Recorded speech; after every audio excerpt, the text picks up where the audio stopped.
Thank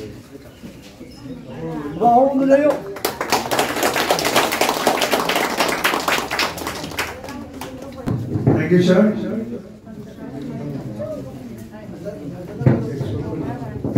উপস্থিত সভাপতি মহোদয় এবং বিভিন্ন ডিগনিটারিজ যারা এই মণিপুরী সাহিত্য পরিষদের আছেন এখানে, তো অত্যন্ত গর্বিত মুহূর্ত আমার জন্য এটা।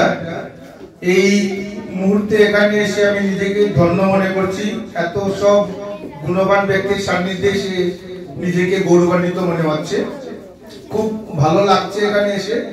অ্যাটলিস্ট মাতৃভাষার জন্য যেভাবে আপনারা এগিয়ে নিয়ে যাওয়ার জন্য কাজটা করছেন, এটা অত্যন্ত গুরুত্বপূর্ণ এবং প্রত্যেক জাতির নিজস্ব সত্তাকে নিজেরাই বাঁচিয়ে রাখতে লাগবে।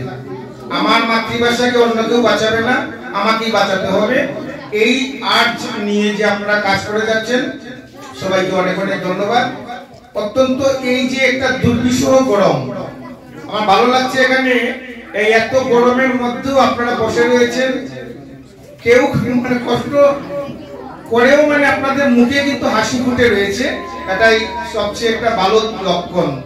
আর আরেকটা মানে শুধু একটা কথাই বলবো, মৈতেই ভাষায় মণিপুরি স্টুডেন্ট, আমারই স্টুডেন্ট ডাক্তার আছে মিনিমাম 4 জন।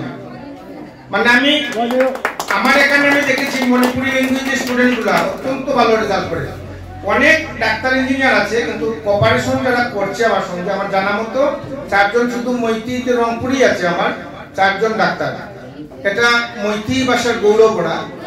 আর যেখানেই থাকুক, যে ভাষারই থাকুক, ওর নিজের মাতৃভাষায় যদি ও সুরক্ষিত রাখতে পারে তাহলে জীবনে উন্নতি করতে পারবে, এই কথা রেখে। এবং আরেকটা আরজি জানাবো, প্রত্যেকেই মণিপুরি ভাষায় আপনার নিজের ভাষায় কিছু না কিছু লিখতে থাকুন। আমি নিজেও একজন অঙ্কের মানুষ, কিন্তু আমি লিখতে ভালোবাসি, কম বেশি লিখে যাই। একটা জায়গাতে একজন কবি বলেছিলেন, আমার লেখা কারো আজ পছন্দ নাও হতে পারে, 20 বছর পরেও আমার লেখাটা আরেকজনের পছন্দ হতে পারে। আমার ভিতরের কথাগুলো আমি লিপিবদ্ধ করে যাব, সেই প্রতিজ্ঞা করে আমরা এখান থেকে যাব। কম বেশি আমরা লিখবো। নমস্কার সবাই।